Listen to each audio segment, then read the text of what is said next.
ذرا ایک لمحے کے لیے اپنی آنکھیں بند کیجیے اور تصور کیجیے آپ کے گھر میں کھانے کو کچھ نہیں، آپ کے بچے بھوک سے رو رہے ہوں اور آپ کے پاس مدد کے لیے کوئی انسان نہ ہو۔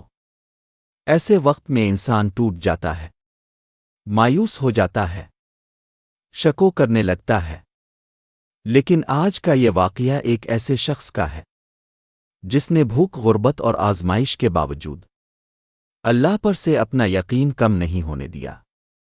اس واقعے کا آخری حصہ آپ کے دل کو ہلا دے گا، اس لیے اسے آخر تک ضرور سنیے گا۔ ایک چھوٹے سے گاؤں میں عبداللہ نام کا ایک نیک مگر غریب شخص رہتا تھا۔ وہ روز مزدوری کرتا اور جو کچھ ملتا گھر لے آتا۔ اس کی بیوی صابرہ اور 2 ننھے بچے تھے۔ زندگی سادہ تھی مگر دل مطمئن تھا۔ ایک ہفتہ ایسا آیا کہ کام ملنا بند ہو گیا۔ پہلے دن وہ خالی ہاتھ گھر لوٹا، دوسرے دن بھی یہی حال رہا، تیسرے دن بچوں کی آنکھوں میں آنسو تھے۔ بیوی نے آہستہ سے کہا، عبداللہ، گھر میں صرف پانی رہ گیا ہے۔ یہ سن کر اس کا دل لرز گیا، مگر اس کی زبان پر صرف ایک جملہ تھا، اللہ بڑا کارساز ہے۔ اس رات وہ مسجد گیا۔ اندھیری رات تھی، مسجد میں خاموشی تھی۔ وہ سجدے میں گر گیا اور روتے ہوئے کہنے لگا، اللہ، تو جانتا ہے کہ میں نے کبھی حرام کا راستہ اختیار نہیں کیا، میں نے ہمیشہ حلال کمایا۔ آج میرے بچے بھوکے ہیں، مگر میں تیرے سوا کسی کے آگے ہاتھ نہیں پھیلاؤں گا۔ اس کی آنکھوں سے آنسو بہتے رہے۔ اگلی صبح وہ حسب معمول کام کی تلاش میں نکلا۔ راستے میں ایک امیر شخص کی گاڑی خراب کھڑی تھی۔ عبداللہ نے آگے بڑھ کر مدد کی پیشکش کی۔ اس نے بڑی محنت سے گاڑی ٹھیک کر دی۔ امیر شخص بہت خوش ہوا اور پوچھا، کتنے پیسے لوگے؟ عبداللہ نے جواب دیا، جو آپ مناسب سمجھی دے دیجیے، میں نے صرف مدد کی نیت سے کام کیا ہے۔ وہ شخص اس کی دیانت داری سے متاثر ہوا۔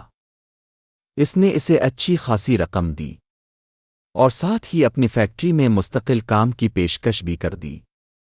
عبداللہ کی آنکھوں میں آنسو آ گئے۔ وہ دل ہی دل میں بولا، اللہ، تو نے میرے صبر کا بہترین صلہ دیا۔ گھر واپس جا کر اس نے بچوں کے لیے کھانا خریدا۔ بیوی کی آنکھوں میں خوشی کے آنسو تھے۔ عبداللہ نے کہا، دیکھا، میں نے کہا تھا نا، اللہ پر یقین رکھو۔ اس دن کے بعد اس کی زندگی بدل گئی، مگر اس نے کبھی غرور نہیں کیا۔ وہ ہر نماز کے بعد یہی دعا کرتا، اللہ، جس طرح تاو نے مجھے مشکل وقت میں سہارا دیا، مجھے ہمیشہ تیرا شکر گزار بنا کر رکھنا۔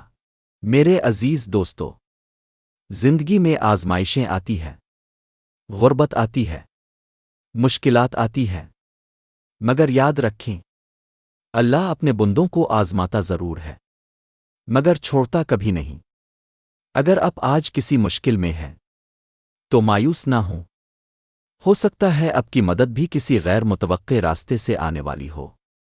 بس صبر کریں، نماز قائم رکھیں اور اللہ پر مکمل یقین رکھیں، کیونکہ جب بندہ سچے دل سے اللہ کو پکارتا ہے تو آسمان کے دروازے کھل جاتے ہیں۔